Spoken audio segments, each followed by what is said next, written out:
You've probably heard Neville Goddard's name before. Maybe you've read The Law and the Promise, or listened to his lectures late at night, searching for the missing piece. You've visualized, you've affirmed, you've imagined scenes as vividly as you could, and yet something still feels out of reach. What if I told you it's not your fault, that most people misunderstand what Neville was really teaching? Because behind all his talks about imagination and faith, there was one key principle, a hidden one, that made everything else work. Neville didn't teach techniques. He taught identity. He taught that who you are being determines everything you experience. And most people miss that entirely. They imagine wealth while still being the person who lacks it. They affirm love while still feeling unworthy. They visualize success while secretly identifying as the one who always struggles. But Neville's hidden key was not in what you do. It was in who you are while doing it. He called it the feeling of the wish fulfilled. It's not repetition. It's not words. It's not seeing pictures in your mind. It's a complete shift of being. This is what we'll uncover in this journey, the one thing that made Neville's teachings come alive, the secret that turns imagination into reality. By the end of this video, you won't just understand Neville, you'll be living what he meant. Take a breath.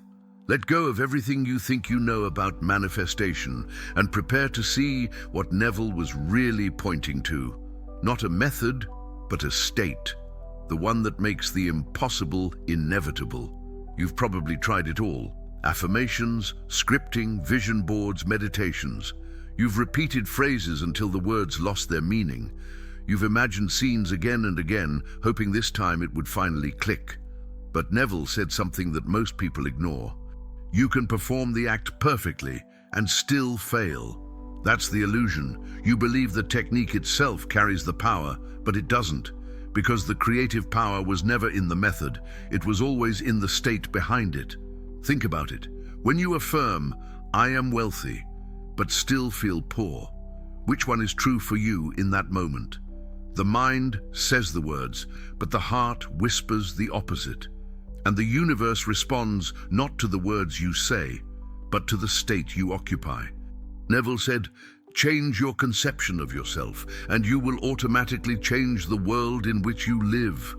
That's not poetry. It's law.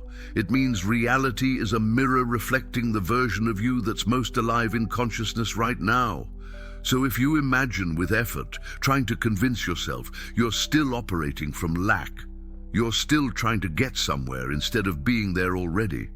And that single difference, from doing to being, is the key that opens everything. You've been conditioned to chase outcomes, to fix yourself, to earn what you desire. But Neville's truth was radical. You already are the thing you seek. You already contain the reality you crave. All that's missing is your recognition of it. When you let go of trying, when you stop forcing, something magical happens. You begin to feel different, not because you achieved anything, but because you remembered something. You remembered who you really are. And in that moment, your affirmations stop sounding like lies. Your visualizations stop feeling like effort, because now they're natural expressions of your being. The illusion of technique fades, and the reality of self-awareness begins. This is where Neville's teachings actually start to work. Not when you repeat the words, but when you embody the state from which the words naturally arise. And that is where we begin to see the real meaning of imagination. Not as a tool to get, but as a power to be. At some point you realize that imagining isn't enough. You can close your eyes, see the scene, repeat the words. But if deep down you still feel like the person who doesn't have it, nothing moves.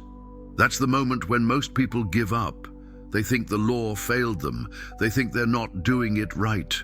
But Neville never said you had to visualize perfectly. He said you must assume the feeling of the wish fulfilled. That one line, short, simple, often repeated, is the most misunderstood instruction in all of metaphysics. Because assumption isn't pretending, it's not acting as if. It's being. To assume means to accept as true, to wear a new identity like a second skin. You stop asking when will it come, and begin living as if it already did. You wake up in the morning not hoping for change, but remembering that it's done. It's subtle, but it changes everything.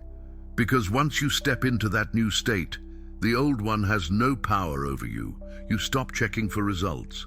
You stop seeking signs. You stop doubting. And something incredible begins to happen. Your world starts rearranging itself around your new assumption. People treat you differently. Opportunities appear where none existed before. The timing of life shifts in your favor, effortlessly, silently, precisely. Neville called this living in the end. He meant it literally. You occupy the end result now, not someday, not after effort, but right now in consciousness. You walk, talk, think, breathe as that version of yourself. You no longer say, I will be loved. You feel, I am loved. You no longer declare, money is coming. You rest in the knowing, I am abundance itself. This shift doesn't just change how you think, it rewires the vibration of your entire life. When you truly assume the new state, your old self begins to fade. The fears, the doubts, the endless waiting, they dissolve. Because the self that once worried simply doesn't exist anymore. You don't force the change. You allow it. You surrender the struggle and step into identity. And that's the forgotten step, the one everyone skips while trying to manifest faster.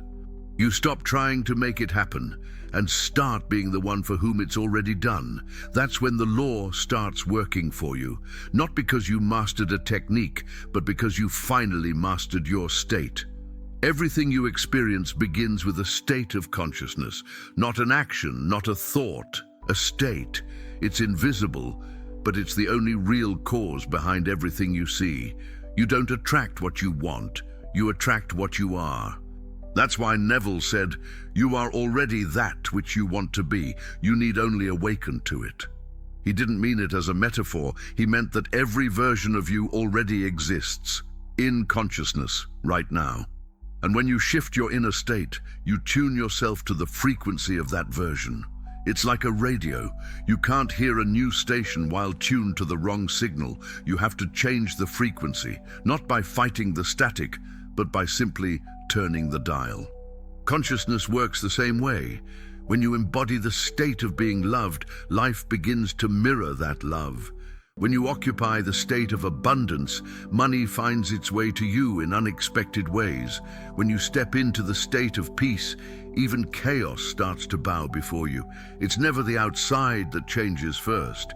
It's always the inner signal that shifts, quietly, consistently, until the outer world has no choice but to catch up. But here's the paradox. You can't fake it. You can't pretend to be in a state, because the moment you try, you confirm that you're not there. That's why Neville said, you must enter into the feeling of the wish fulfilled until it feels natural. Natural, not forced, not exaggerated, not repeated 1,000 times, but real. When the new state feels natural, it becomes who you are, and the universe mirrors who you are, not who you wish to become.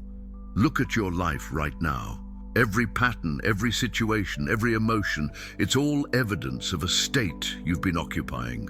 Not consciously, perhaps, but consistently. That's not punishment, that's feedback. It's the universe showing you what you've been assuming yourself to be. And the moment you see that clearly, you realize how free you truly are. You don't have to beg for change. You don't have to wait for a miracle. You simply shift your state inwardly, gently, deliberately, and life begins to bend around it. That's the secret behind Neville's law. Reality is not solid. It's liquid consciousness taking shape around the mold of your inner identity. Every time you step into a new state, you move into a parallel version of your world. You may call it fate, destiny, or divine timing, but it's all consciousness responding to itself. And when you live from the end, When you assume the state of the one who already has, the universe echoes it back to you flawlessly, because consciousness never lies. It only reflects. So stop asking how things will happen, stop asking when, and start asking this: what state am I being right now? Because when you change that answer, everything else changes with it. At some point, you must let go. Not because you've given up, but because you've already received. This is the part people fear the most. After you've visualized, affirmed, felt the wish fulfilled, there's a moment where nothing seems to happen, and that silence feels unbearable. You start to question everything. Did I do it right? Did I feel it enough? Did I believe it enough? But Neville's answer was simple. You did it right the moment you knew it was done. After that, your only job is faith. Faith isn't blind hope. Faith is knowing something unseen is already real. It's walking through the day with quiet confidence, even when the world hasn't caught up yet. It's trusting the unseen bridge that leads from your inner world to your outer reality. Neville called this living in the end. It means you've entered the state, and you stay there no matter what the physical world says.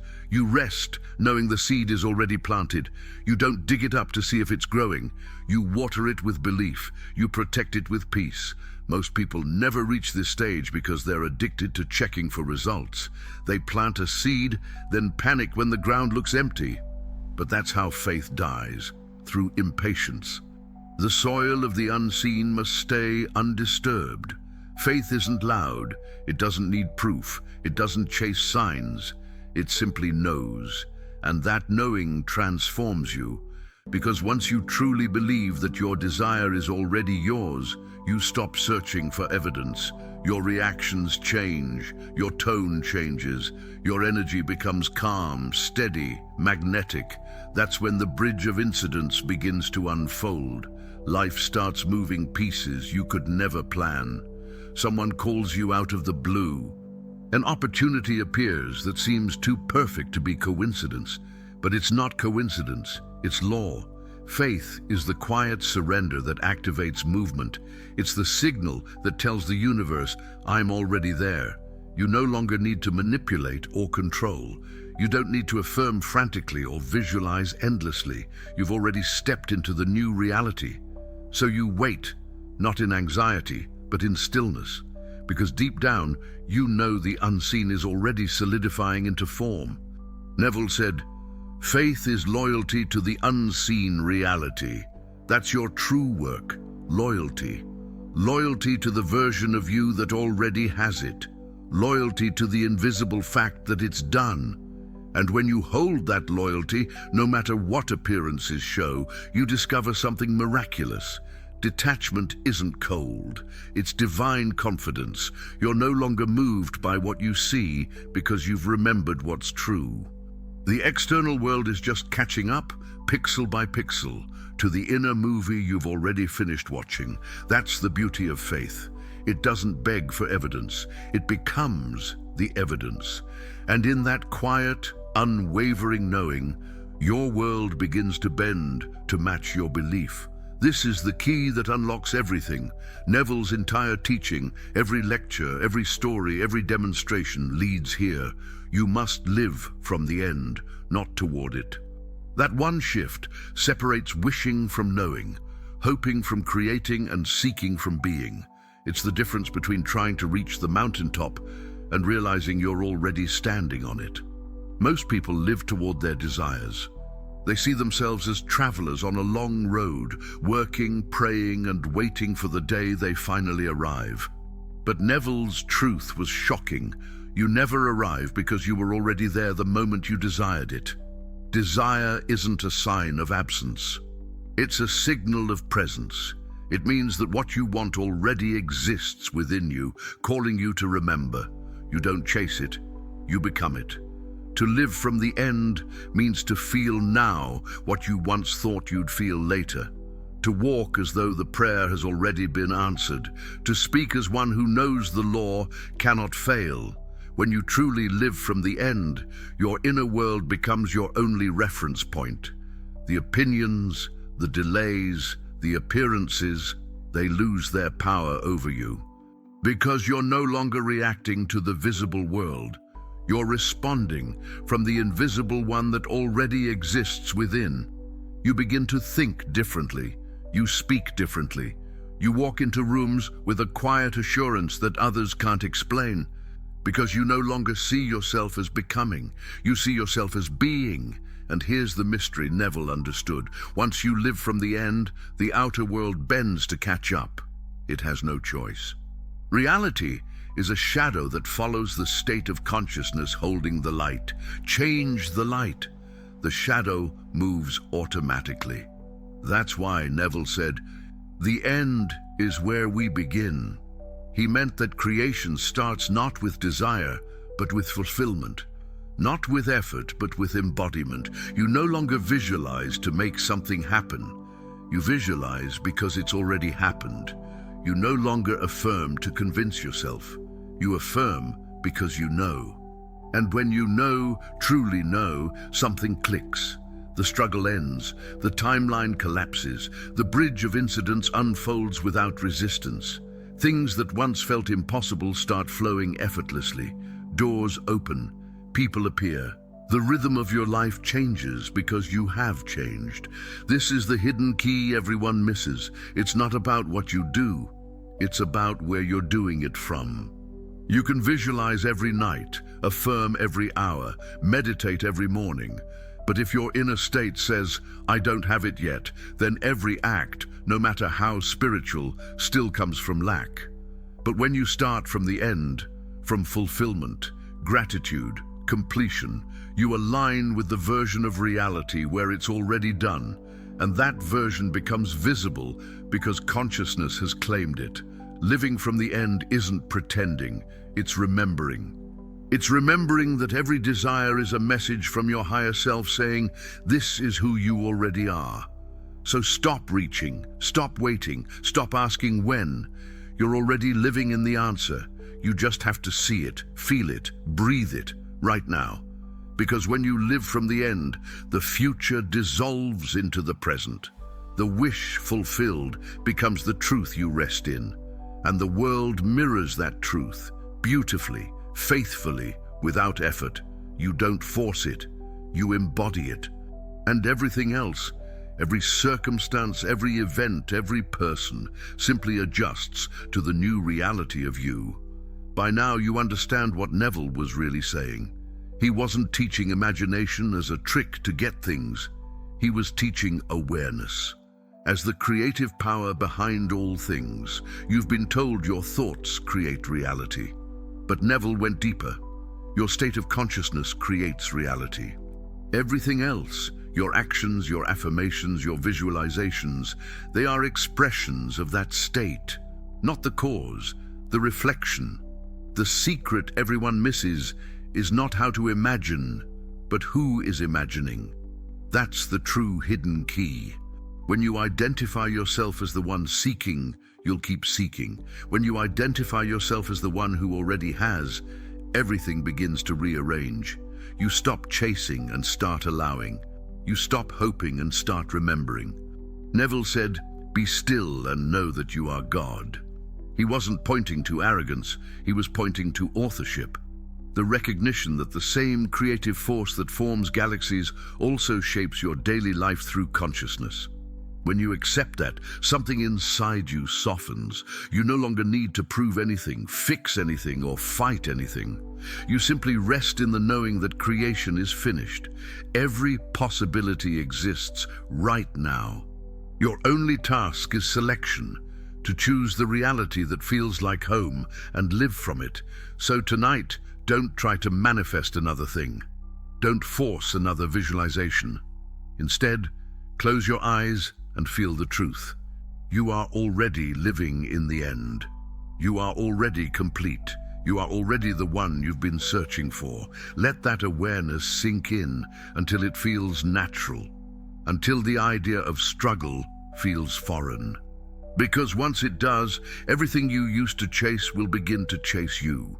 Opportunities, people, money, love, They'll start orbiting around your calm certainty. That's not magic, that's law.